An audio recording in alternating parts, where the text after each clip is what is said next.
sahabat-sahabat IPB di Bogor, semua sehat? Mude senior. Alhamdulillah sehat. Alhamdulillah sehat Mas seniorku. Sehat Mas, alhamdulillah. Iya, ini mohon maaf karena gangguan teknis biasa. Iya. Kita kan biasanya begitu, apa-apa gangguan teknis, alasan yang biasanya wajar itu ya gangguan teknis lah biasa. Karena gangguan Jadi teknis saya keluar, nggak bisa disalahkan siapa-siapa. iya. Jadi mohon maaf sebelumnya tadi itu nggak ada suaranya. Ini saya juga jadi ganti PC ini tadi.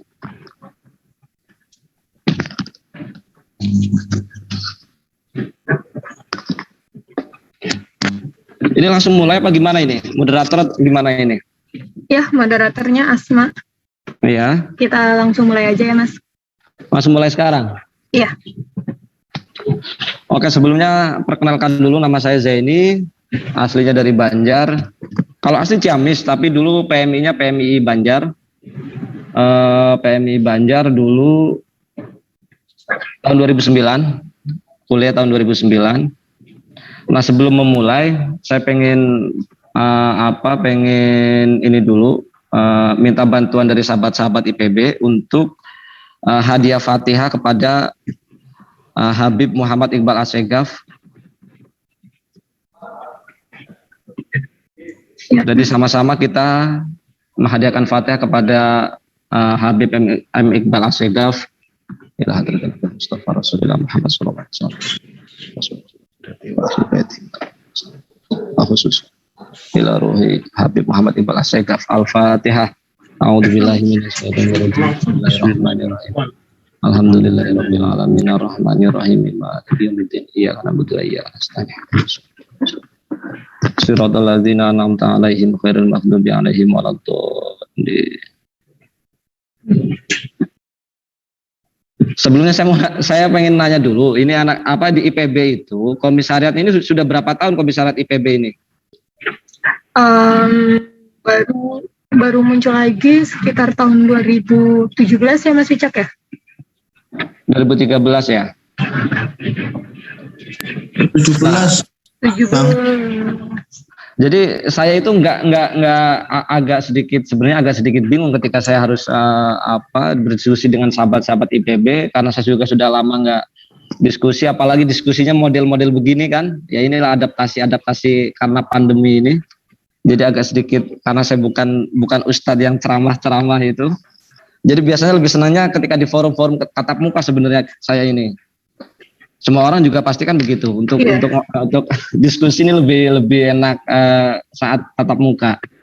Nah, cuma saya pengen tahu dari sahabat-sahabat IPB, apakah semua sudah mengenal siapa itu M. Iqbal Assegaf yang barusan kita hadiahi Fatihah buat beliau? Alhamdulillah sudah tahu. Siapa M. Iqbal Assegaf? Siapa coba yang paling tahu sejarah M. Iqbal Assegaf?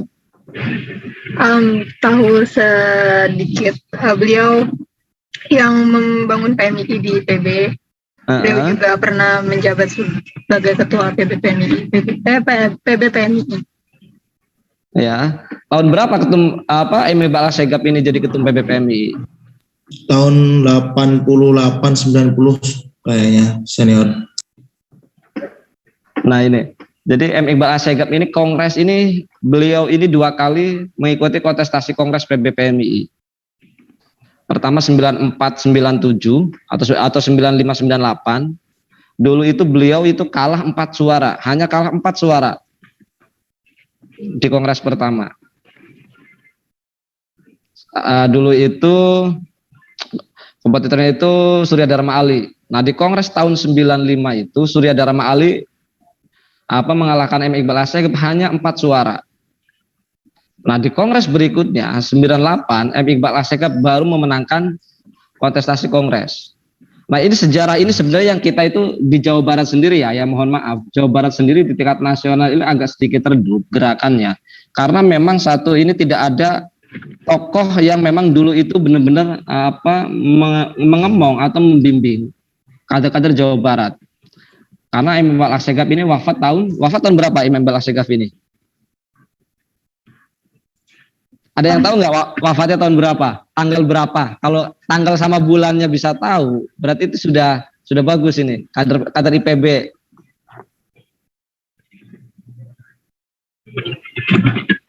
Ada yang tahu wafatnya tahun berapa?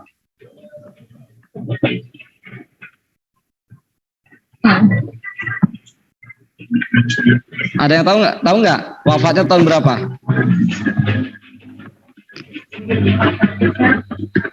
Belum tahu, Mas. Nah. Jadi M. Iqbal Assegaf setelah menjadi ketum PBPMI tahun 1988 sampai tahun 91, setelah demosioner, beliau itu langsung menjadi ketua Mabinas PBPMI. Satu-satunya ketua Mabinas yang baru demosioner jadi ketum PBPMI itu cuma M. Iqbal Assegaf. Jadi ketum Mabinas tahun 95.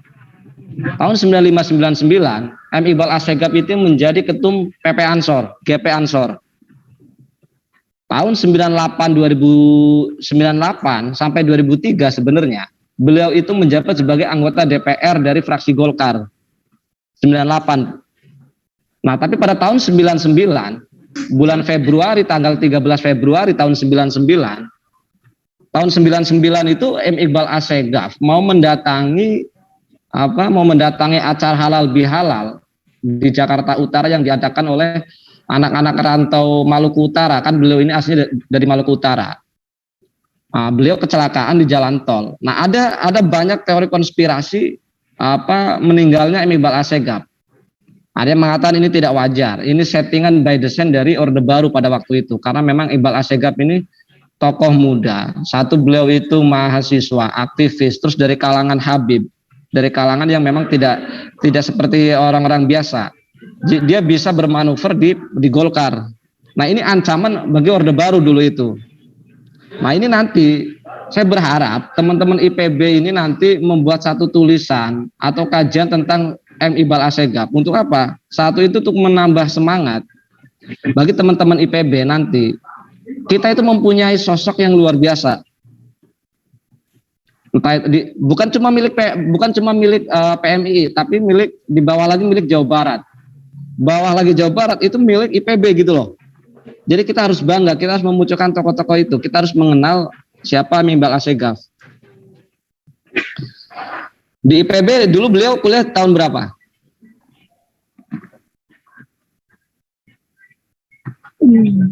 Kurang tahu ya, Mas.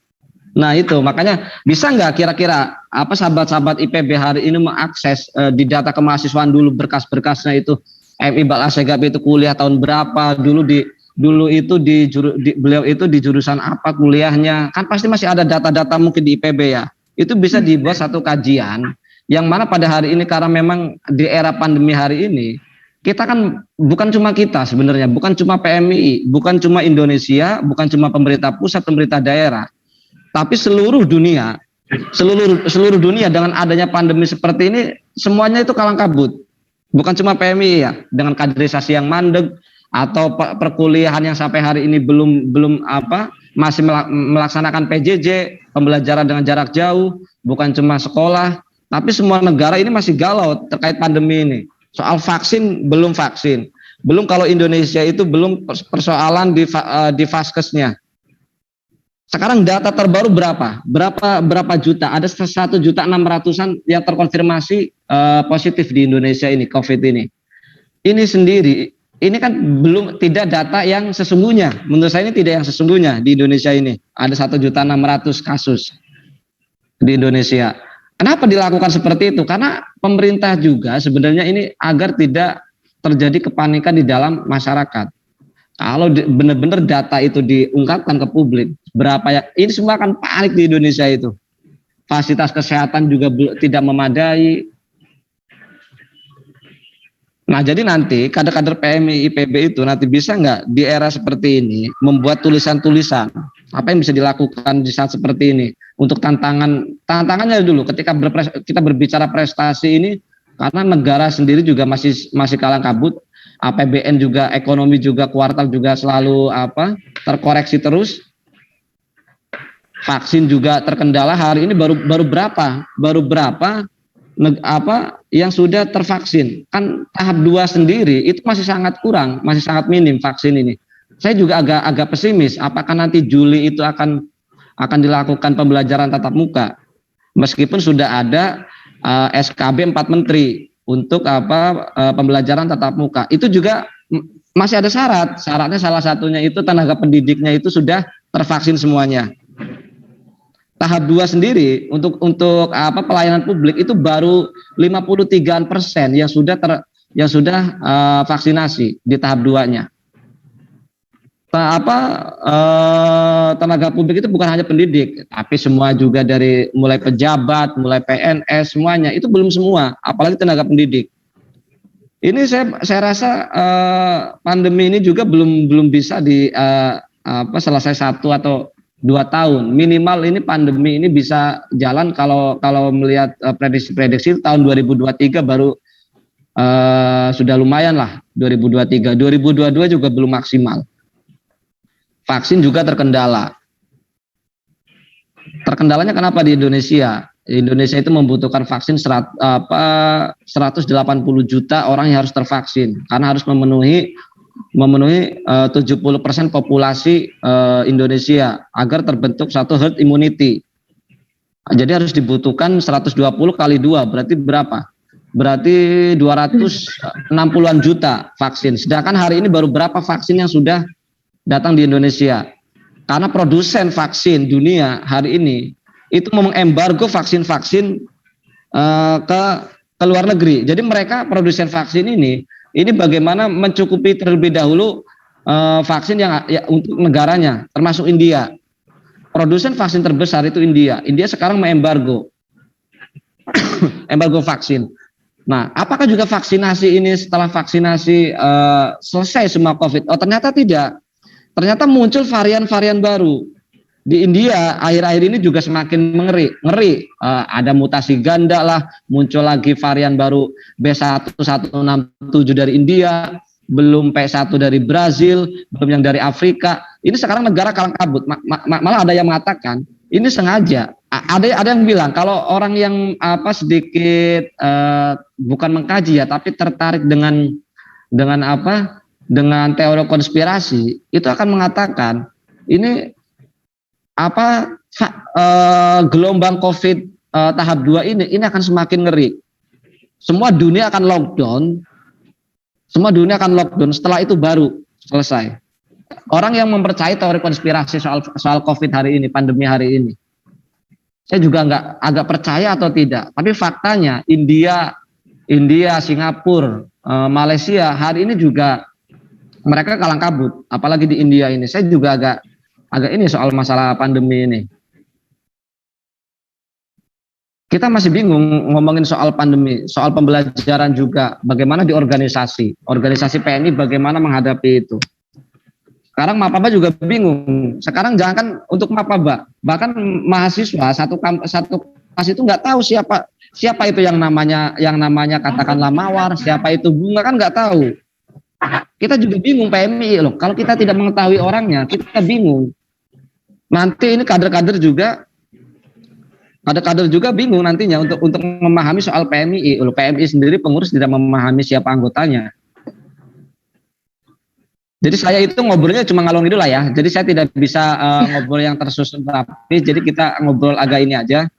Ya nanti kapan-kapan kalau ini saya main ke IPB lah, karena saya juga kan di Jakarta terus. Sebenarnya saya juga udah lama nggak ke IPB. Dulu sempat dekat dengan Mas Jenal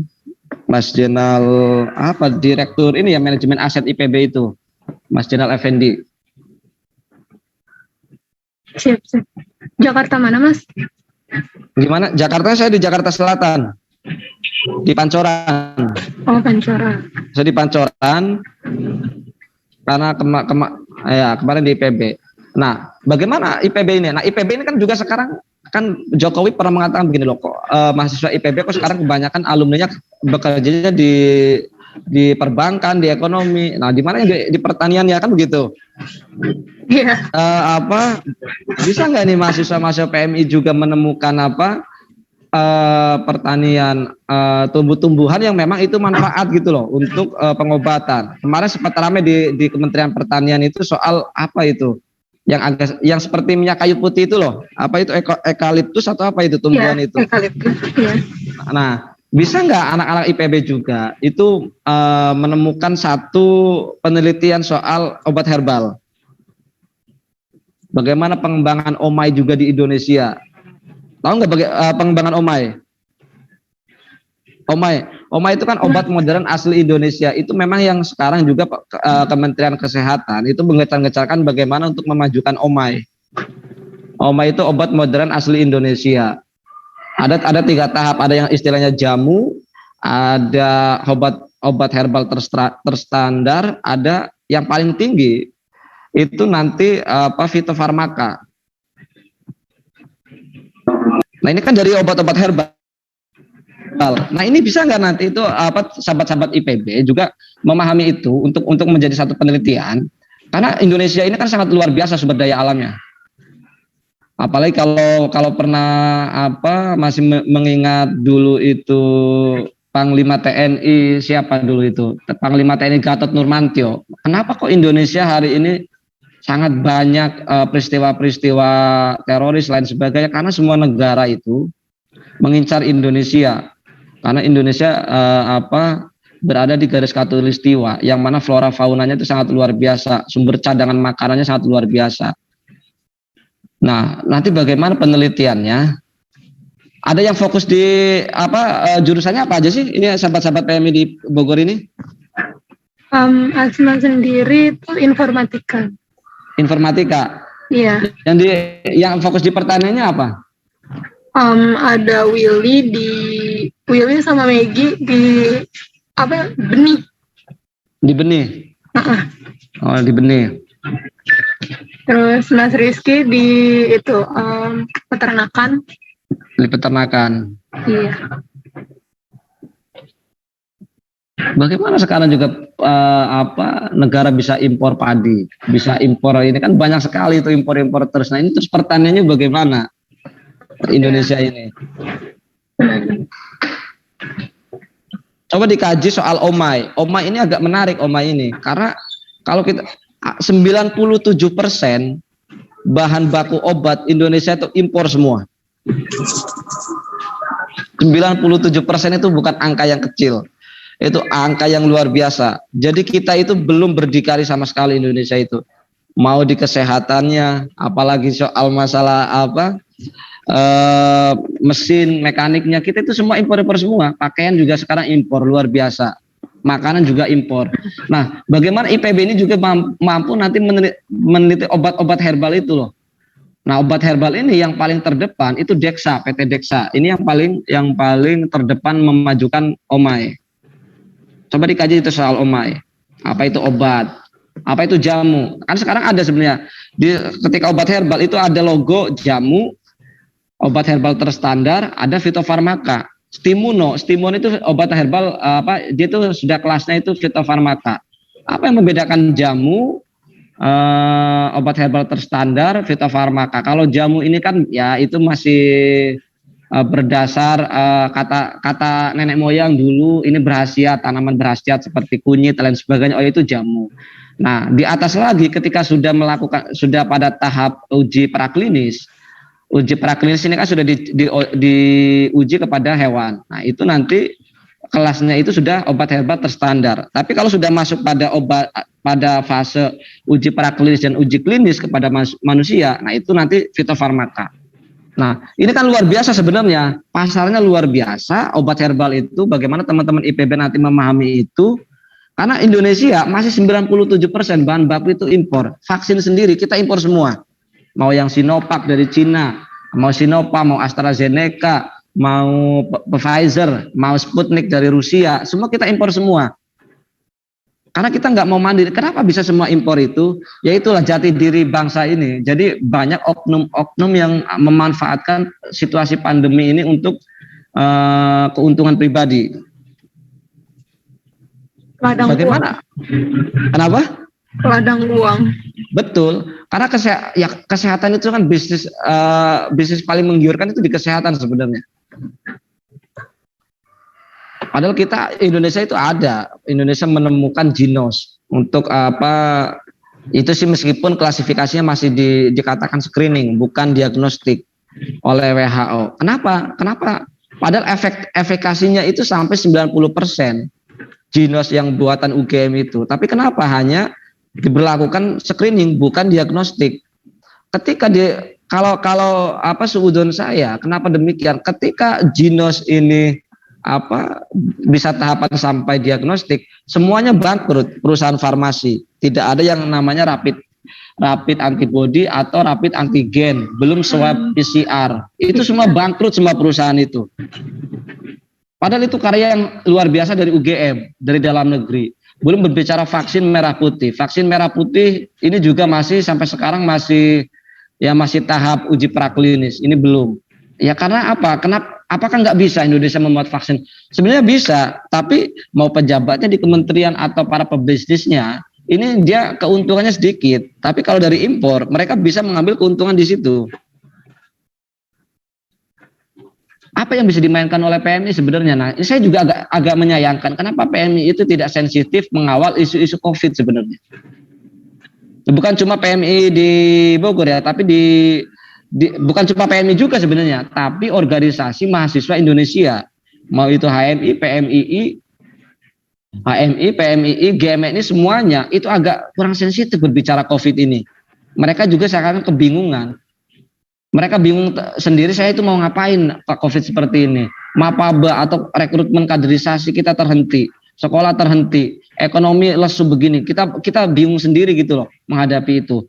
Padahal bisa dimainkan oleh kader-kader PMI itu. Peluangnya bagaimana? Bagaimana mengawal sih bagaimana kebijakan pemerintah, bagaimana larangan sudah benar atau belum yang sudah dilakukan oleh pemerintah, termasuk soal vaksin. Nggak ada tuh yang ketika vaksin kemarin, vaksin Nusantara yang digagas oleh Menteri Terawan itu rame berperang dengan BPOM, kan nggak ada. Siapa yang berpihak? Nggak ada yang mendukung, tidak ada yang mendukung dan tidak juga menolak begitu loh. Tidak mendukung Terawan, tidak mendukung BPOM. Nah ini kok mahasiswa pada kemana gitu loh?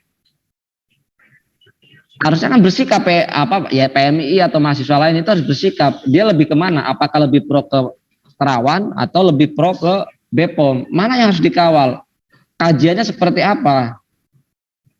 Ini saya agak khawatir karena kalau menurut saya soal vaksin ini, vaksin dalam negeri, ya ini karena ya kalau bahasanya siapa Bosman itu ya vaksin ini kan permainan globalis cabal.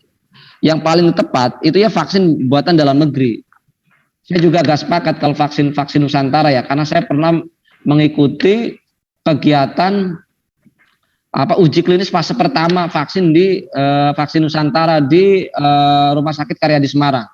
Karena saya sekarang aktivitasnya itu ngawal guru saya, ngawal Gus di DPR di Komisi 9. Bagaimana mengawal kesehatan itu, vaksin Nusantara. Dulunya kan namanya vaksin Joglo Semar. Joglo Semar itu diambil nama dari 3 universitas yang meneliti, yaitu Jogja, Semarang, Joglo Semar, Jogja, Solo, Semarang. Namanya dulu Joglo Semar. Tapi UGM, UNS Solo mengundurkan diri, akhirnya cuma Universitas Diponegoro. Universitas Diponegoro juga kasus ini sendiri juga akhirnya cuma Rumah Sakit Karyadi. Nah, vaksin Nusantara ini kenapa bisa mandek? Loh, kalau vaksin Nusantara ini benar-benar nanti efikasinya bagus, ininya bagus. Semua vaksin yang sudah dipesan oleh pemerintah ini akan terganggu. Para globalis dunia ini terganggu vaksinnya. Karena vaksin Nusantara ini dia cukup satu kali dosis dan itu untuk seumur hidup vaksin Nusantara ini. Artinya perusahaan farmasi ini pasti akan kebingungan nanti. Karena apa? Karena Indonesia ini pasarnya luar biasa. 180 juta yang minimal yang harus divaksin. 180 juta kali 2. Sudah 260 juta. Kalau harga vaksinnya itu berapa 100.000 kan enggak, vaksin itu paling murah berapa ratus. Bahkan ada yang 1 juta kalau Pfizer, AstraZeneca itu agak mahal. Ini kan bisnis luar biasa farmasi. Vaksin sendiri juga itu tidak bisa memutus COVID. yang paling efektif sebenarnya itu prokes 3M itu yang paling efektif memutus vaksin COVID ini. Bahkan ada pesan berantai itu dari guru besar Universitas Brawijaya Malang, bahwa virus vaksin sendiri, virus COVID sendiri itu bermutasi di dalam tubuh orang yang sudah divaksin. Meskipun kabarnya itu hoax, tapi ternyata India sendiri kan itu sudah paling banyak divaksin. Ternyata memang virusnya bermutasi gitu loh. Apa yang akan dilakukan juga kita bingung. Saya masih bingung sebenarnya ke depannya mau gimana ini soal pembelajaran. Karena saya masih pesimis. Apakah Juli itu nanti bisa dibuka pembelajaran tatap muka? Ini saya masih belum yakin saya itu. Karena beberapa kali juga baru-baru ini ditemukan virus mutasi ganda India yang ke Indonesia, yang penyebarannya itu lebih cepat. Tapi ketika tidak dilakukan itu, kita sudah jenuh. Bukan cuma mahasiswa yang jenuh, orang tua juga jenuh ketika melihatnya anak-anaknya itu anak SD yang kuliah cuma online, bukan hanya pada soal materi saja harus membeli kuota, tapi soal psikis juga penting. Anak-anak SD ini kan lagi fasenya fase pengen banyak teman ya, untuk mengenal dunia luar. Tapi mereka sekarang kan nggak tahu siapa teman saya, siapa masa sekolah. Bahkan sangat prihatin ketika banyak beredar video-video ya di TikTok awalnya itu kan, ketika ada seorang pemuda itu ya istilahnya interview atau wawancara ke anak kecil. Siapa itu? Ini siapa? Atau minimal pantun saja bersakit-sakit. Peribahasa kan. Sakit-sakit dahulu, bersenang-senang. Kan itu mereka nggak tahu, atau lagu wajib nasional mereka nggak tahu loh. Ini kan sangat kacau gitu loh, sangat kacau pembelajaran seperti anak-anak seperti ini. Sangat prihatin saya itu ketika melihat itu. Panjangan SD, kepanjangan SD aja itu nggak tahu, kan sangat aneh gitu loh. Aduh, ini sangat luar biasa, Pak. Artinya saya juga nggak tahu. Saya juga membayangkan bagaimana anak-anak SMP kalau memang pandemi ini sampai dengan tahun 2023, anak-anak SMP masuk secara online dan keluar secara online. Sampai lulus tidak pernah tahu siapa gurunya dan siapa teman-temannya. Ya. Iya. Jadi memang yang saya agak khawatir memang ada yang sedikit tertarik soal teori konspirasi apa tidak? Mas Haikal itu pengikutnya Mardigu ini, Mas Haikal? Enggak, soal Mardigu enggak. Saya Mardigu baru kemarin-kemarin. Saya agak tertariknya itu masih ingat ketika Jenderal Gatot Nurmantio di LC, bagaimana dia itu mengutip teori populasi. Nanti coba dilihat di ILC ya, di ILC Gatot Nurmantio. Terkait teori populasi, kenapa Indonesia diserang lain sebagainya, terus teori peak oil teori yang disampaikan oleh siapa, oleh Panglima Gatot Nurmantio, karena pada waktu itu beliau itu masih Panglima.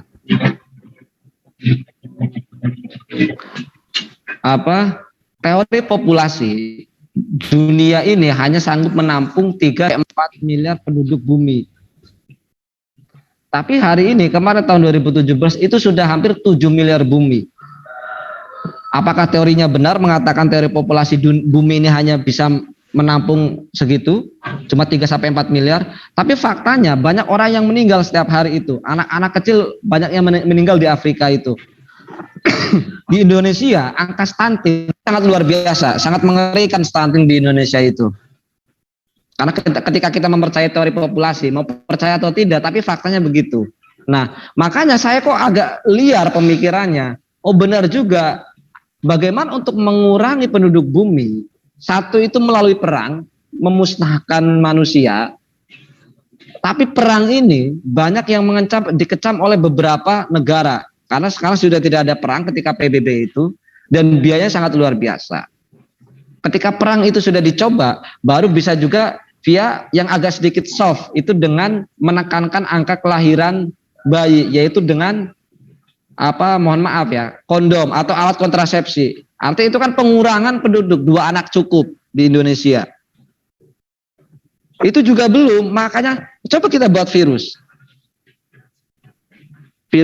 Virus yang memang sebenarnya angka kematiannya itu cuma kecil sebenarnya. Lah COVID ini kan kecil sebenarnya angka untuk resiko ini. Tapi ketika seseorang itu mempunyai komorbid atau penyakit-penyakit penyerta, maka virus itu akan semakin ganas. Oke, kita musnahkan saja orang-orang yang sudah lemah, yang sudah tidak mempunyai angka harapan hidupnya masih kecil. Kita musnahkan saja untuk menyeimbangkan bumi ini, karena bumi hanya sanggup menampung 3-4 miliar saja. Makanya negara-negara mana yang paling kacau? India. Bagaimana penduduk India? Sebelumnya itu Cina, awalnya itu Cina, berapa penduduk Cina? Sampai miliaran. Terus India, Amerika juga sangat luar biasa.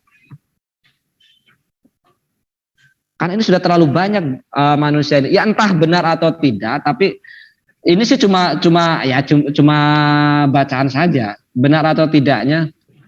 Tapi untungnya Indonesia ini kan karena memang mengalami musim yang sangat luar biasa lah Indonesia ini. Jadi meskipun pandemi atau memang tidak kurang begitu ampuh lah, kurang mempunyai harga diri sebenarnya pandemi di Indonesia ini. Karena apa? Kekebalan manusia Indonesia ini sangat luar biasa. Di Amerika saja kalau orang flu itu sangat luar biasa mengganggunya kesehatannya orang Amerika. Di Indonesia flu biasa aja, orang biasa aja, influenza itu biasa aja. Iya. Termasuk pandemi saja, pandemi juga. Saya kok mempercayai orang yang ada di Jakarta itu semua pasti sudah terinfeksi, sudah terserang COVID karena melalui udara. Jadi Jakarta, Jabotabek, kecuali mungkin masyarakat terpencil lah. Tapi karena memang sistem imunnya kuat, anak-anak muda ini kuat, maka meskipun ada virus ini, dia keluar lagi gitu loh. Saya meyakini kalau kata dokter juga semuanya Mas, semuanya di Indonesia ini bisa dipastikan ya kalau kecuali di daerah-daerah terpencil lah, itu semuanya orang sudah terkena virus sebenarnya. Tapi karena kita yang masih kuat. Kita kuat sebenarnya. Saya juga yakin saya itu pasti sudah terserang virus karena saya di Jakarta aktivitas kemana-mana itu pasti karena melalui droplet itu udara. Tapi untungnya kita kuat dan ekonomi juga nggak terlalu ambruk karena itulah Indonesia itu. Karena dengan gotong royongnya, tetangga ada yang terinfeksi, ada yang nyumbang nasi, ada yang ngasih makanan. Nah itu kan sebenarnya ini ciri khas Indonesia yang gotong royong ini yang harus terus dilakukan gitu loh. Berapa banyak itu sumbangan-sumbangan. Berapa ormas yang berbagi. Nah makanya kenapa Indonesia tidak bangkrut seperti negara-negara lainnya karena itu kekuatan Indonesia. Jadi pertama sih ya mohon maaf lah ini pasti melenceng dengan harapan sahabat-sahabat dengan tema ya karena saya juga masih bingung soal masalah pandemi ini ke depan sepertinya bukan cuma saya sebenarnya semua negara juga bingung untuk pandemi ini. Ya pandemi ini sangat luar biasa soalnya ini. Vaksin ini juga siapa sih yang bisa memprediksi ini? Ya kalau pandemi itu biasanya kan selesai 5-10 tahun kalau kata-kata epidemiolog ini. Cuma yang paling mengkhawatirkan itu banyak orang yang diuntungkan akan pandemi ini. Pengadaan alat kesehatan itu luar biasa. Kenapa saya juga kok Kenapa mahasiswa itu nggak ada yang awal itu? Karena saya sekarang di DPR itu komisi soal kesehatan di situ banyak sekali. Dulu itu APD yang baru itu pengadaannya itu APD harga 400.000 Pak sudah paling bagus. Kementerian itu pengadaannya 700.000. Untungnya kan luar biasa. Itu baru APD, belum lain, belum ada kemarin itu dari Kimia Farma ya. Yang menggunakan stick bekas untuk rapid antigen itu. Maksud saya itu kok mahasiswa juga kok nggak kritis gitu loh. Saya juga bingung kenapa nggak ada yang ini pengawalannya itu loh sebagai kontrol terhadap pemerintah juga agak kurang. Beberapa kali diskusi anak-anak PB juga kenapa sih PB nggak berani untuk ini? Saya di PB tapi saya kan biro itu nggak mempunyai wewenang apapun. apakah mereka nggak tahu atau tahu tapi kalau cuma PMI ya semuanya juga sama kok, nggak diam saja gitu loh. Isu-isunya kok yang dikawal itu nggak menarik lah, ribut soal politik lain sebagainya.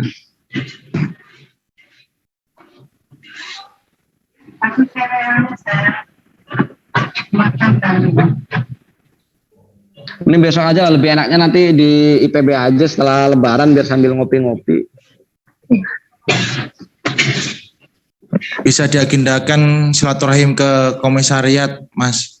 Siap Mas, ayo siap Mas. Saya lebih enak ngopi-ngopi sambil ngopi di IPB. Mas, ini misal ada pertanyaan seperti ini.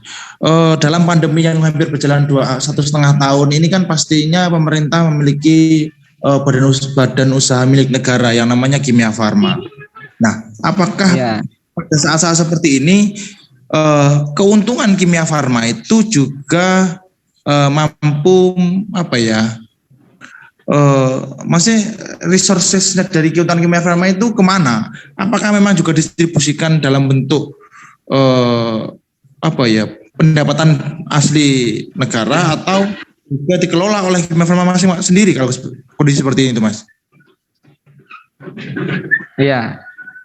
Oke, jadi begini Mas, dalam farmasi BUMN itu kan sekarang kan dulu itu ada Kimia Farma, ada Bio Farma, terus ada Indo Farma atau yang lain-lain lah. Soal farma itu kan di holding, induknya itu Bio Farma, tapi dibagi secara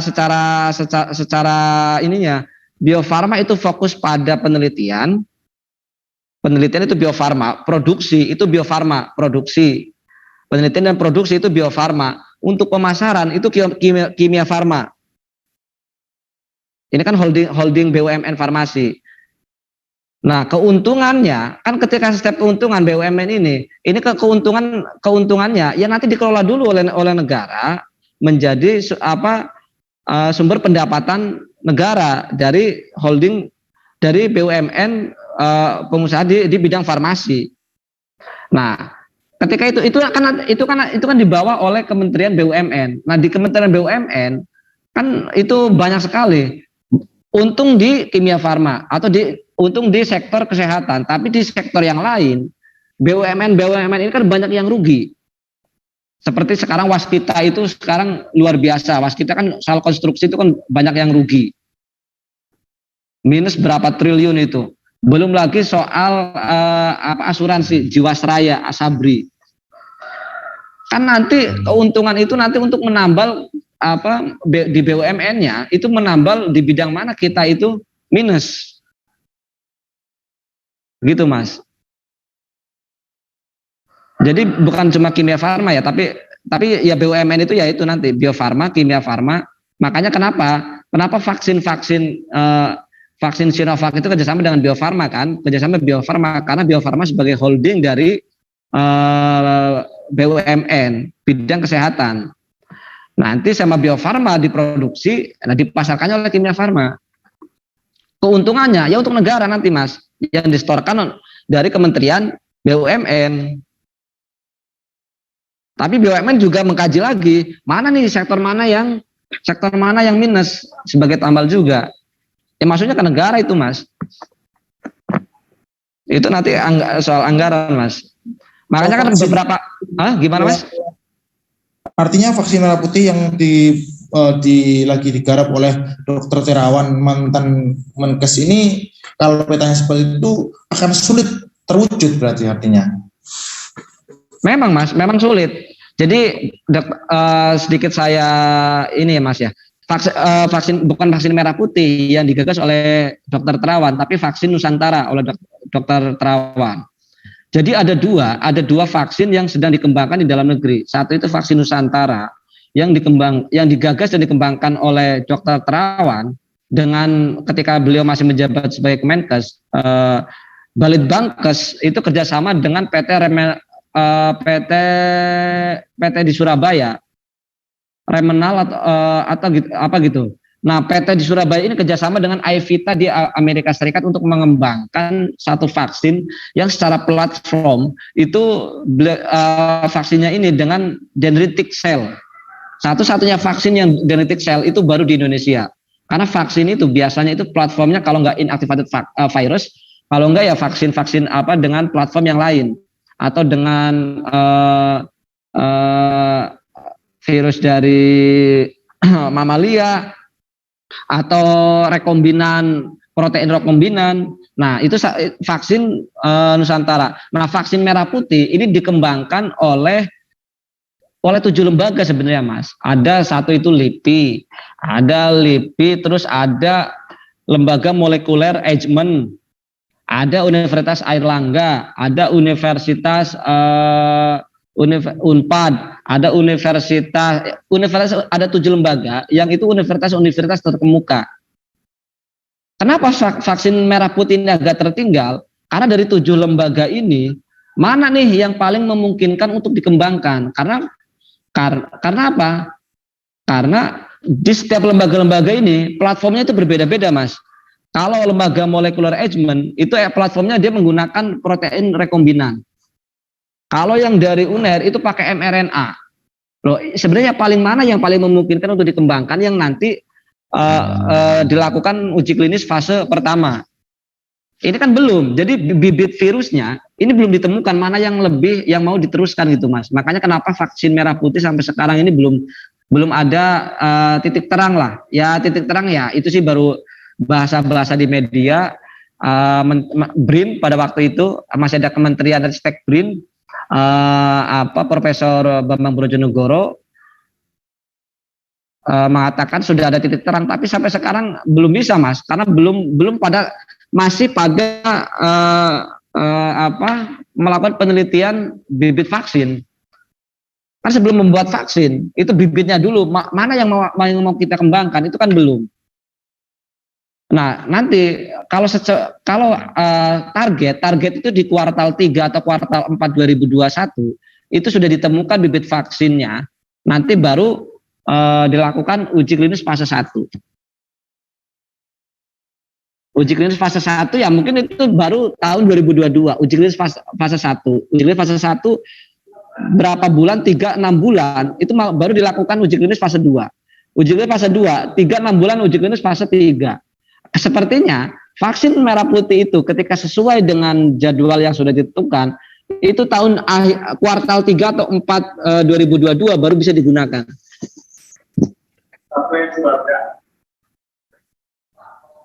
Karena biayanya juga nggak murah Mas untuk pengembangan vaksin itu.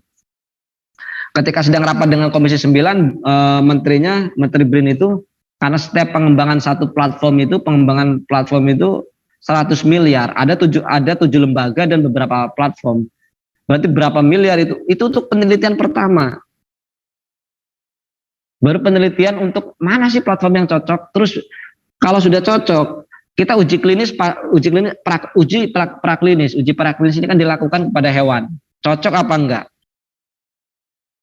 Ketika hewan cocok, baru uji klinis tahap 1, tahap 2, tahap 3. Ini sangat luar biasa, panjang ceritanya. Dan kalah, kenapa vaksin merah putih itu kalah dengan vaksin Nusantara? Ya kalah lah, vaksin Nusantara itu gampang kok, vaksin Nusantara karena platformnya itu sel dendritik, kita ngambil sel dendritik darah putih yang ada di tubuh kita ambil, kita masukkan ke antigen, kita tunggu sampai 7 hari. Ini bekerja atau tidak? Kalau bekerja, ternyata terbukti iya, ya sudah, kita masukkan lagi ke dalam tubuh kita. Itu selesai vaksin Nusantara ini yang menggunakan platform dendritic cell, dan itu berlaku seumur hidup, komorbid atau apapun semuanya aman pakai vaksin Nusantara. Kenapa aman? Yaitu sampai Siti Fadila Supari, mantan Menteri Kesehatan, usianya sudah lansia dan komorbid, dia berani untuk menjadi relawan vaksin Nusantara. Adriana Pitupulu, anggota DPR fraksi PDI Perjuangan, kenapa dia mau vaksin Nusantara? Karena paling aman, karena dia itu jantung lain sebagainya. Karena terbukti sangat aman, itulah kenapa vaksin Nusantara itu banyak yang menentang. Harusnya negara itu berani gitu loh, sebenarnya itu. Tinggal berani apa enggak negara itu mengembangkan vaksin Nusantara. Kalau vaksin merah putih ini sangat lama Mas yang dikembangkan oleh oleh BRIN dan Bio Farma, ya Bio Farma ya nanti yang memproduksi Bio Farma oleh BUMN. Ini politik kesehatan ini sangat luar biasa lah Mas. Vaksin juga luar biasa, jangan vaksin. Dan keunggulan dari vaksin Nusantara itu dia nggak memperoleh cold chain, dia nggak membutuhkan cold chain atau kulkas dingin untuk menyimpan vaksin. Karena vaksin itu kan ketika mau didistribusikan atau dipakai itu suhunya harus terjaga berapa Celcius gitu, dimasukkan ke cold chain atau kulkas rantai dingin itu. Seperti Sinovac kan pasti ketika dari Jakarta didistribusikan ke daerah itu harus terjaga suhunya, harus dimasukkan rantai dingin. Nah, kalau vaksin Nusantara itu tidak perlu menggunakan itu. Cuma sayangnya itulah, kita mahasiswa itu kenapa nggak ada yang ini gitu loh.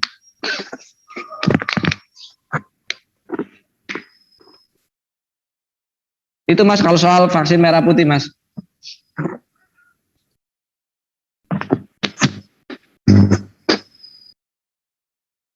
Halo Mas? Halo?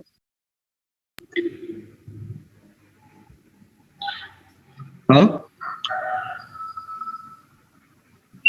Ya, kira-kira sampai Indonesia ini bertahan berapa lama kalau memang kondisi seperti ini dalam keadaan pandemi ini?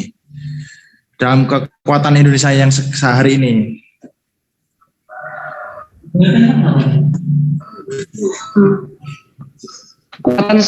Tergantung sejauh mana itu tergantung kita Mas, masyarakatnya Mas.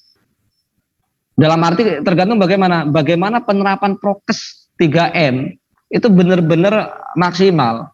Karena siapapun pasti akan mengatakan prokes itu yang paling efektif virus itu. Kita pakai masker, kita cuci tangan setelah beraktivitas atau ke rumah. Kita jaga jarak sih agak nomor berapa lah, tapi yang pertama itu pakai masker dan cuci tangan.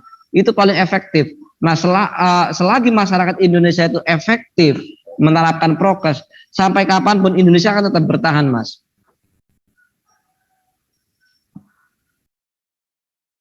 Karena vaksin ini, India sendirilah, makanya India kenapa? Dia kan terlalu sombong, India itu. Terlalu sombong, masyarakatnya sudah 70% sudah tervaksin semua. Herd immunity-nya katanya itu sudah tercapai, makanya mereka itu membolehkan hiburan malam, terus ibadah keagamaan, yang mandi di Sungai Gangga itu berapa ribu orang. Karena mereka sudah sombong duluan gitu, sudah pede vaksin, kita semua sudah divaksin semuanya. Makanya Indonesia itu harus belajar mengacak ke negara lain. Singapura aja sekarang ambruk lagi, Malaysia ambruk lagi, yang negara ekonominya bagus. Singapura yang cuma negaranya berapa ribu sih orangnya, berapa persennya dari Indonesia juga ambruk. Negara yang patuh kata, tapi kenapa Indonesia enggak? Ya itu saya juga hebatnya Indonesia, keramatnya itu Mas. Satu yaitu Indonesia kebal lah, orangnya itu sebenarnya kebal. Tapi ya tetap meskipun itu kita jangan sembrono, kita tetap harus protokol itu Mas. Sejauh mana protokol itu dijalankan. Saya bukan sosialisasi kampanye mendukung Kemenkes, bukan. Tapi yang paling efektif yaitu pakai masker, hand sanitizer. Makanya mengacak itu pemerintah itu melarang mudik sebenarnya itu. Kenapa mudik dilarang? Cuma sayangnya mudik dilarang, kenapa WNA itu banyak yang berdatangan ke Indonesia? Kan itu ya agak salah. Banyak yang bermain lah pokoknya itu di sini. Masih bertahan lama lah Indonesia itu Mas. Indonesia pasti akan bertahan lama ini.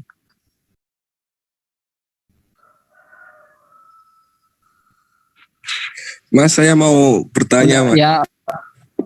Ya. Ini kan Mas, ada wacana dari kampus. Itu kira-kira di bulan Juli itu sudah masuk perkuliahan secara tatap muka langsung gitu, Mas. Itu kalau menurut Mas itu merupakan kebijakan yang gegabah atau gimana Mas? Atau itu bisa memungkinkan atau tidak Mas kira-kira?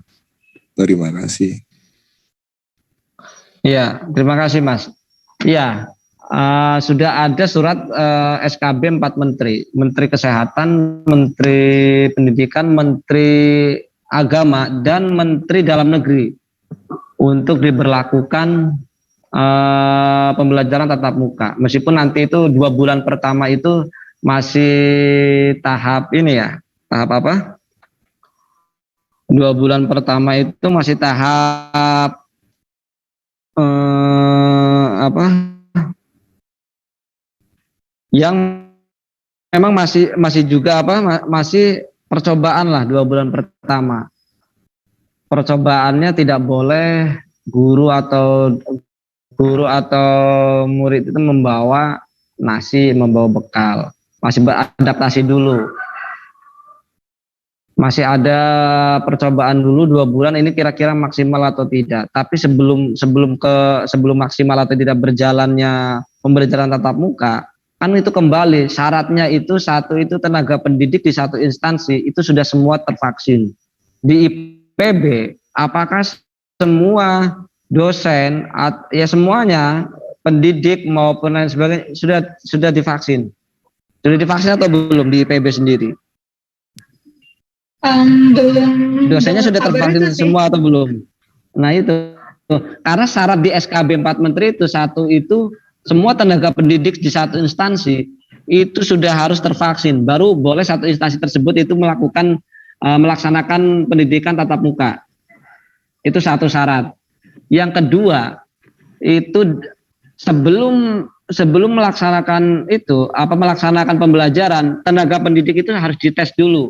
Meskipun sudah divaksin, dia harus dites dulu apakah negatif atau positif. Kuat atau tidak instansi tersebut itu menyediakan rapid antigen untuk mengecek dosennya itu positif atau negatif. Kalau harus idealis, tapi ini saya itu perspektifnya secara aturan hukumnya begitu kan. Itu harus dites dulu untuk melakukan pembelajaran, itu harus dites dulu sebelum masuk sekolah. Ini positif atau enggak dosennya. Yang ketiga itu juga harus ada persetujuan dari wali murid. Apakah anaknya itu diperbolehkan untuk pembelajaran tatap muka atau masih dengan skema pembelajaran dengan jarak jauh? Itu kan salah satu syarat lagi bisa untuk ininya apa? Terlaksananya pembelajaran dengan tatap muka. Minimal 3 syarat itu. Kira-kira, nah dengan saya melihat dengan syarat yang ada dalam SKB 4 Menteri ini, 3 syarat ini menurut saya juga agak susah. Karena sampai sekarang yang Juni yang agendanya Juni itu semua sudah tervaksinasi karena di embargo vaksin dari produsen negara-negara vaksin. Akhirnya kan Indonesia juga kan sedikit sekali masih sekarang yang divaksin dari pendidik itu. Sekarang berapa yang sudah divaksin di Indonesia itu? Ada yang tahu nggak?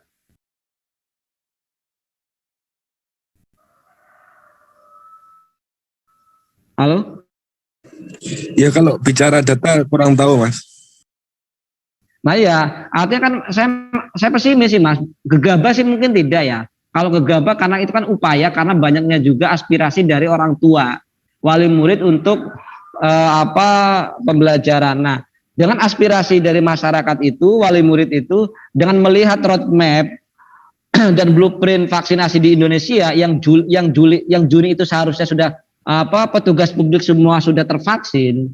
Karena melihat itu jadi ya Juli sudah bisa nih kita buat ini kajian itu, tapi ternyata akhir-akhir ini karena produsen vaksin itu mengembargo vaksinnya ya, jadi apa yang sudah direncanakan oleh pemerintah Indonesia itu jadi gagal Mas, bukan gagal tapi tidak memenuhi target. Karena sampai hari ini yang sudah tervaksin itu baru 13.615.000 tenaga kesehatan tahap pertama itu sudah 100% tenaga kesehatan itu. Tapi di tahap kedua itu baru 93% ya sudah divaksin.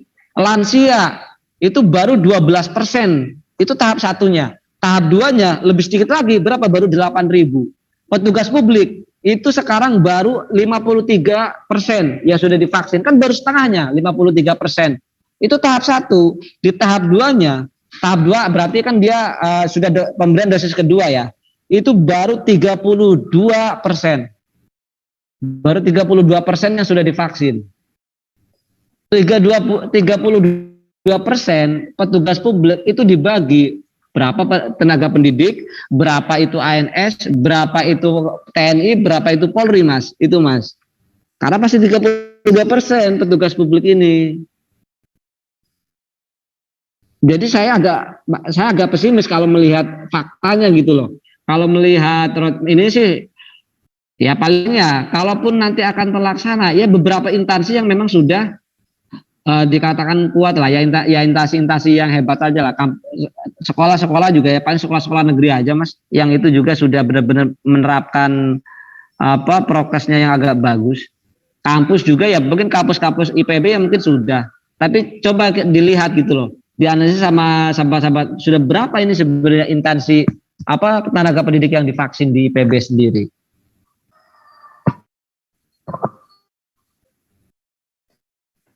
Kalau saya agak pesimis kalau saya Mas. Kalau melihat fakta gitu Mas, faktanya. Karena baru 32% yang divaksin.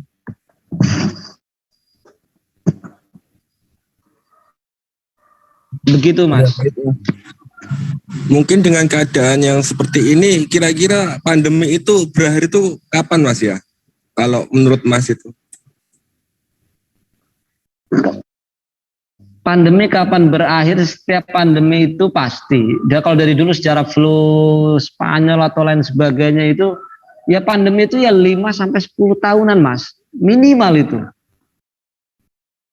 Minimal itu. Tapi ketika agak sedikit agak normal kembali, kehidupan normal kembali. Kalau musnah sebenarnya, musnah beneran, musnah artinya musnah itu sudah ini ya itu 5-10 tahun. Itu baru hilang benar-benar hilang. Tapi untuk menuju kebiasaan seperti sebelum pandemi itu di 2023 Mas. Itu baru bisa kita hidup normal lagi Mas. Tahun 2023. Normal 2023 ini baru normal Mas kehidupan itu. Makanya ada yang mengatakan kalau teman-teman BIN atau apa itu ini akan semua dunia akan lockdown nanti ini di fase kedua. Setelah lockdown semua baru nanti di tahun berikutnya akan normal kembali. Berarti ini sudah by design.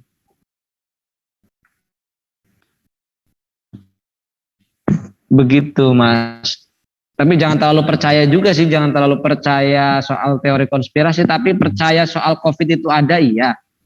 Percaya soal ada yang diuntungkan karena COVID itu iya.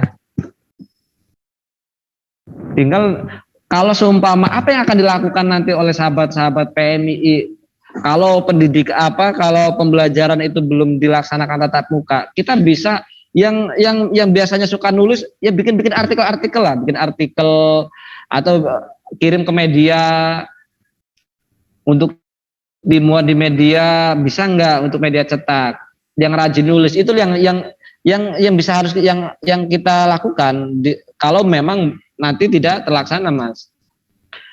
Bisa membuat tulisan. Coba saya tuh sebenarnya saya pengen membaca tulisan PMI Jawa Barat soal sejarah PMI saja, sejarah PMI atau minimal tokoh-tokoh PMI Jawa Barat gitu loh. Nah, IPB ini mempunyai Muhammad Iqbal Asegaf.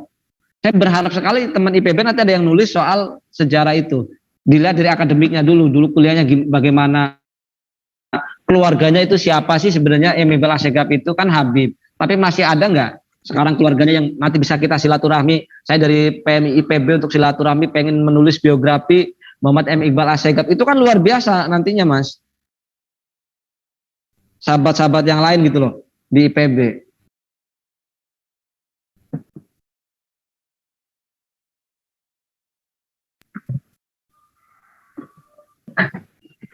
Begitu Mas. Gimana Mas Cicak?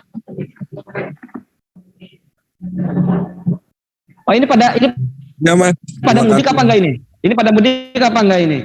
Enggak, saya enggak. Di rumah terus. Ada yang sudah mudik. Nah, Mas Bagus kemana Mas Bagus ini? Ada enggak? Mas Bagus? Ada enggak ini senior Mas Bagus ini? Ada ya Mas, hadir. Kan, saya bingung ini kemarin suruh ngomong soal keseimbangan antara dunia aktivis dengan akademisi sudah disiapkan semalam tadi itu ngomongnya soal materi ini loh. Saya menyiapkan bahan, mohon maaf Mas Bagus, itu loh. Jadi ngomongnya ngalor ngidul nggak jelas ini, karena nggak ada bahan saya itu. Ini sudah sangat baik Mas, karena ya sebenarnya istiqomahan sahabat-sahabat untuk tetap hadir dalam forum-forum seperti ini kan yang memang kita harap. Iya, nah ini Mas Bagus ini luar biasa yang terus ngawal teman-teman sahabat-sahabat IPB ini. Makanya besok sesekali kalau diperbolehkan ya saya silaturahmi ke IPB ngopi-ngopi biar lebih ngobrolnya lebih enak gitu ke IPB.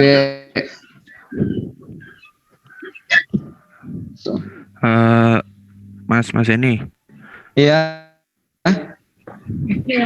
Gini Mas, ini mungkin ya bisa bertanya, bisa mengutarakan pendapat. Ini mengutarakan pendapat yang dalamnya juga ada pertanyaannya. Iya. Iya. Gimana ya Mas caranya kita itu bisa survive di masa pandemi yang kayak begini? Soalnya kan di masa pandemi kayak begini tuh semuanya itu kayak mati Mas, kayak mati, ekonomi mati, terus juga apa namanya tadi Mas juga nyinggung masalah pertanian sekarang ini di masa pandemi ini juga petani itu juga kesusahan, harga panenan itu semuanya turun, harga panenan turun semuanya. Itu juga dari semua aspek semuanya mati semua Mas, kayak Mas. Sekarang kesenian sekarang jadi terbatas. Bagaimana Mas cara kita survive di masa pandemi yang kayak begini? Terus juga saya mau ngasih tanggapan soal masalah tadi bisa bertahan, bagaimana kita bisa bertahan di masa pandemi yang kayak begini. Tadi Mas, masyarakatnya ya harus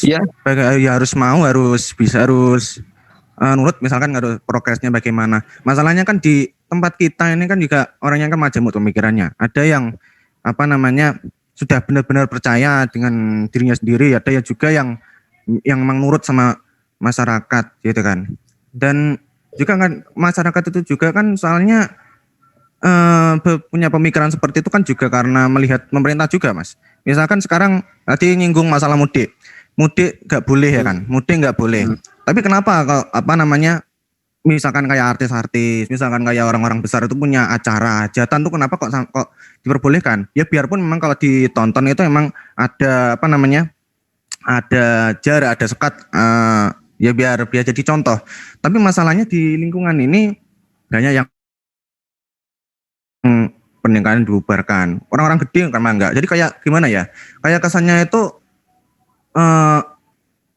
hidup buat orang besar gitu. Kayak meskipun ini pandemi tapi kayak begitu. Makanya kan masyarakat juga mau nurut, ikut prokes juga malas gitu kan ya. Mau nggak mudik, soalnya kan mudik itu kan kayak sudah tradisi, apalagi yang perantau-perantau kan sudah lama nggak ketemu orang tua tuh. Iya. Nggak ketemu orang tua kan ada momentum. Kenapa kok pas ini kok nggak boleh, karena pemerintah punya acara-acara kok kayak udah dikasih jalan gitu loh. Dan apalagi ditambah malah ada WNA masuk gitu tadi. Terima kasih Mas. Oke, terima kasih Mas Maggie Fajar. Ya memang tadi itu ya terkait memang akan sejauh mana masyarakat itu prokes 3M. Ya memang saya juga bingung kenapa mudik dilarang, tapi saya mempertanyakan juga selain daripada tadi itu kenapa orang-orang yang kaya itu memperbolehkan hajat. Nah, yang sekarang saja gitu kan mudik dilarang, tapi kenapa WNA Cina itu berdatangan ke Indonesia? Ini kan pemerintah itu kan berarti tidak konsisten gitu loh, melarang kita pulang untuk silaturahmi mudik, tapi kenapa mendatangkan WNA dengan alasan kerja? Nah, makanya tadi saya bilang juga ini ada yang bermain di tengah-tengah yang sedang begini itu ada yang bermain. Banyak orang yang pengen menjatuhkan siapa yang menjatuhkan lah itu bermain lah. Kita tegas sebenarnya, Presiden tegas, Menkes tegas, tapi di bawah presiden itu kan banyak orang-orang yang dia bisa memainkan sesuka ini, tidak bisa presiden juga mengendalikan semuanya. Contoh sekarang begini juga, kayak ketua cabang atau ketua komisariat. Ketua cabang, ketua komisariat itu pengennya begini. Kan tidak semua kader melakukan begitu. Artinya kepengurusan tidak solid mendukung apa yang keinginan yang sudah diputuskan oleh ketua. Apalagi ini skupnya besar. Presiden pengennya begini, tapi anak buahnya ini menjalankannya kurang gitu loh, Mas. Nah, makanya kita harus menyadarkan itu loh, Mas. Maksud saya itu kita menyadarkan juga masyarakat bahwa prokes itu penting gitu, Mas. Masker itu penting untuk untuk mencegah pandemi, untuk mencegah virus itu sangat penting prokes itu. Soal mudik, soal ini, soal orang kaya kok terlalu ini. Ya memang meskipun orang kaya itu sudah meskipun hajat dia sudah menerapkan prokes, sudah menggunakan masker, cuci tangan, jaga jarak, tapi diperbolehkan masyarakat tidak. Nah, sebenarnya apa sih? Saya juga bingung fenomena ini. Makanya banyak masyarakat yang tidak percaya. Sebenarnya karena memang kenapa dipublikasi itu saja. Jadi masyarakat jadi males. Masyarakat malesnya bukan karena itu juga, Mas. Sebenarnya masyarakat sudah sangat jenuh dengan keadaan seperti, jangankan masyarakat lah, saya sendiri juga sangat jenuh ketika sekarang saya sudah tidak bisa kemana-mana dengan mudahnya naik bis atau menggunakan ini. Kan sebenarnya kita tuh jenuh semuanya, masyarakat jenuh dengan kondisi yang seperti ini, mau melakukan apa kita tidak bisa. Bagaimana kita harus survive di dalam menghadapi pandemi seperti ini. Sebenarnya ketika soal soal ekonomi kan kita tetap saja kan, soal survive itu soal pekerjaan kita masih tetap bekerja, ya sudah bekerja. Bagi PMI itu bagaimana bisa survive itu, bagi kader PMI, diskusi online-nya dengan yang lain itu tetap berjalan biar tetap survive. Yang suka nulis, terus silaturahmi juga meskipun online, penguatan PMI di IPB itu bagaimana sudah berjalan sampai hari ini. Ada berapa dosen untuk pengembangan nantinya ya, sudah ada berapa sih dosen yang di IPB? Yang PMI, ada berapa yang NU lah, minimal NU lah. Kalau PMI mungkin masih sedikit. Untuk kedepannya pengembangan di IPB-nya.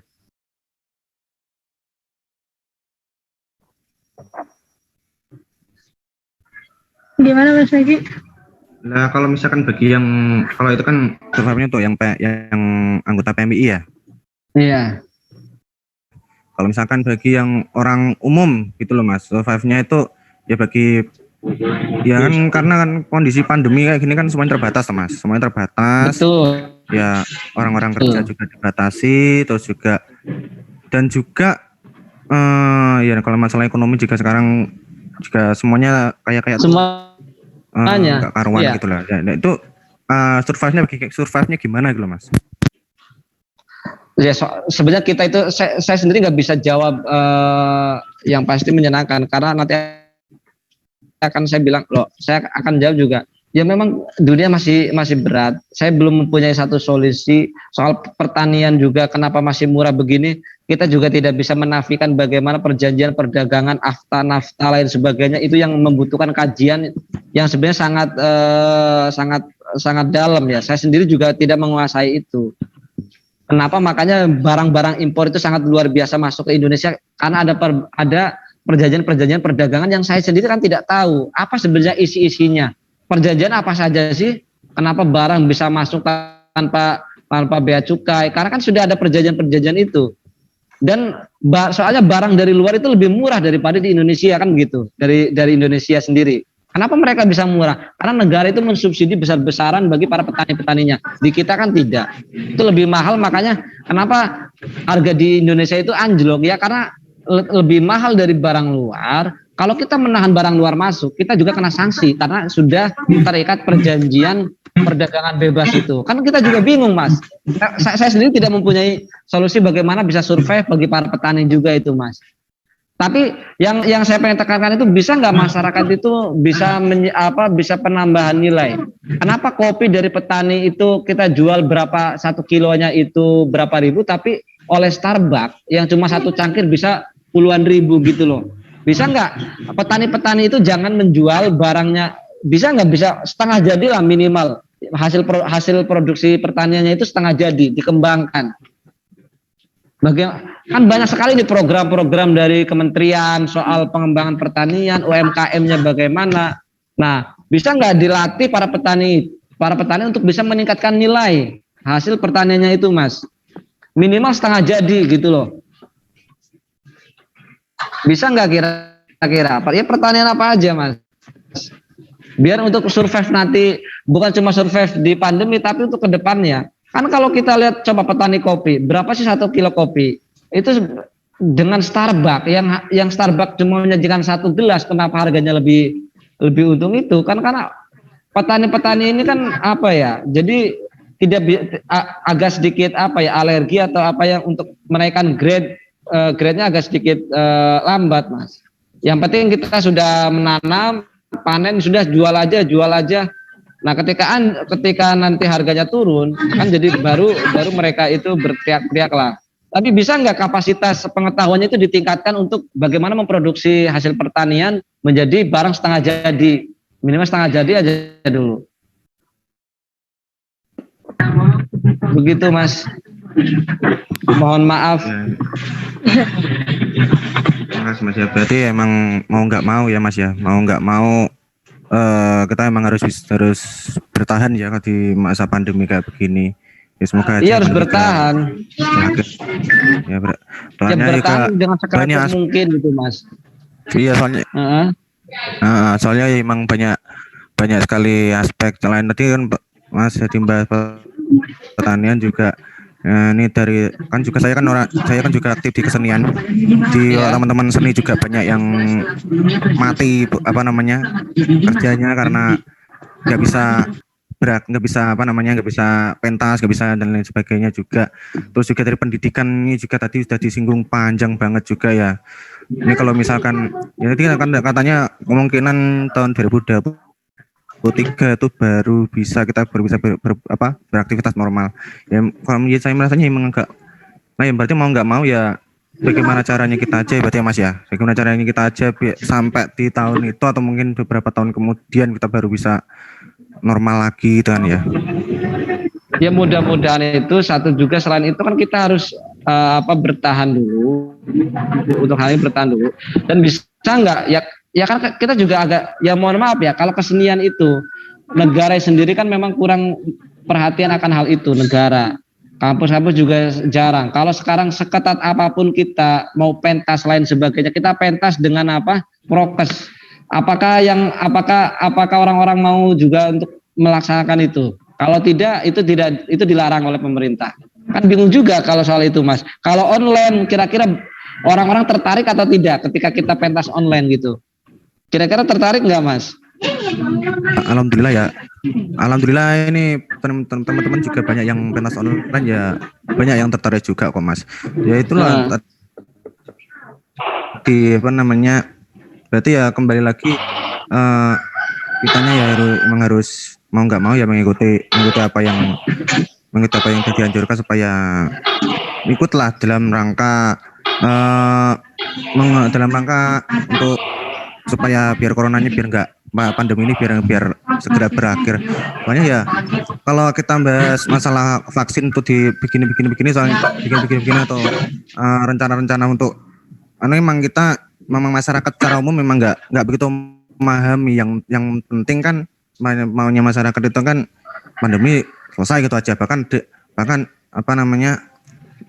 malah kayak tuh pandemi ini cuma kayak ya tadi kayak akal-akalan gitulah, kayak akal-akalan farmasi. Tapi ya terlepas dari itu semua, intinya semuanya masyarakat tuh cuma pengennya tuh segera berakhir gitu aja.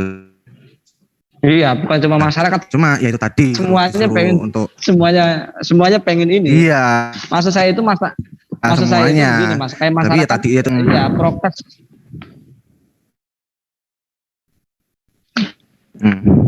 Intinya era baru ini akan lahir. Betul. Era baru ini akan lahir. Ini nanti kita belum nggak tahu ya, saya baru beberapa membaca soal cryptocurrency. Biasanya kan era baru datang itu ketika ada peristiwa besar di dunia mengguncang, maka akan lahir era baru. Apakah nanti juga cryptocurrency? Sudah ada yang pernah membaca soal cryptocurrency nggak, Bitcoin lain sebagainya itu? Ini juga tantangan ini nanti kader PM juga tantangan lagi ini, bagaimana menyikapi soal cryptocurrency. Nah, kita masih banyak PR-nya, itu masih banyak banget kita itu.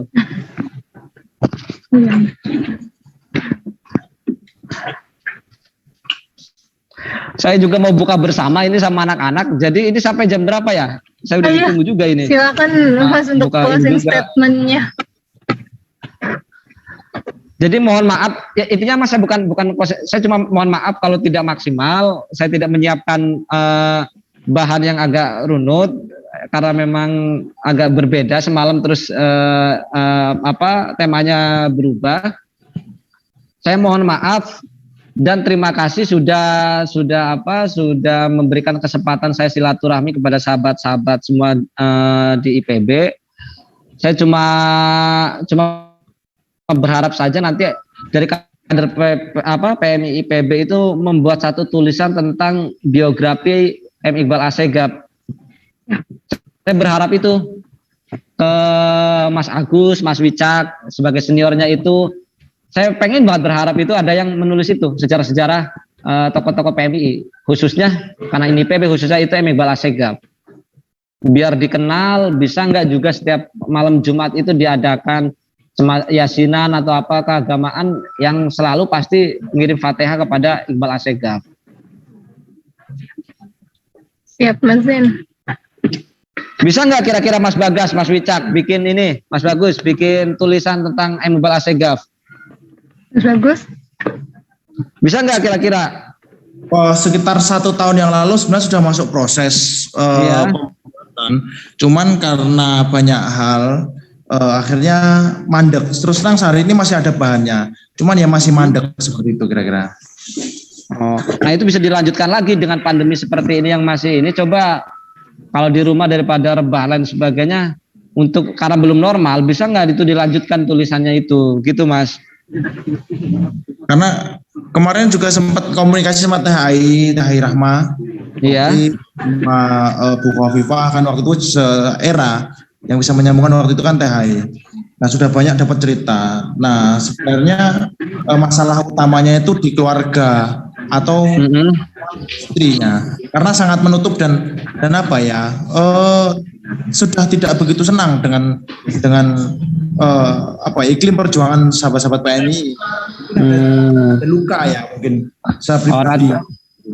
Nah tapi ada nggak dokumen-dokumen dari kampus itu dulu itu M. Iqbal Assegaf pas ketika kuliah, foto-fotonya Mas, ada nggak dokumen-dokumen di kampus? Itu kan menarik juga Mas untuk dokumentasinya. Kalau itu belum dicek di kampus ya. Nah itu coba dicek juga Mas. Senior-senior sudah ada yang memiliki untuk foto-foto gitu. Oh ya. Ya situ sih harapannya itu yang kita mengenal dulu tokoh-tokoh kita dulu, biar itu menjadi satu penyemangat dan wasilah kita ke Habib Muhammad Iqbal Assegaf bin Ahmad Hussein Assegaf bin Habib Ahmad Hussein Assegaf Ahmad Hussein Assegaf, bapaknya M. Iqbal Assegaf ini. Ahmad Hussein atau siapa itu bapaknya? Hussein Assegaf. Paling itu, mohon maaf Mbak Asma, semuanya sahabat-sahabat, Mas Bagas, Mas Wicak, terima kasih, mohon maaf. Kalau di sini sih bentar lagi maghrib ini kalau di sini. Iya sama di sini juga di Jakarta. Oke, terima kasih. Oke, terima kasih. Sekian dari saya. Ya, wallahul muwaffiq ila aqwamit thoriq. Wassalamualaikum warahmatullahi wabarakatuh. Waalaikumsalam warahmatullahi wabarakatuh. Terima kasih kepada Mas Zen atas waktunya, atas ilmunya yang sudah diberikan pada sore hari ini, dan udah lumayan seru juga tadi pembicaraannya, bahkan kita sampai lewat dari jam 5. Karena udah terlalu mepet, saya langsung akhiri aja. Wallahul muwaffiq ila aqwamit thoriq. Wassalamualaikum warahmatullahi wabarakatuh. Terima kasih yang udah hadir hari ini. Izin. Assalamualaikum. Waalaikumsalam. Asma akhirin ya.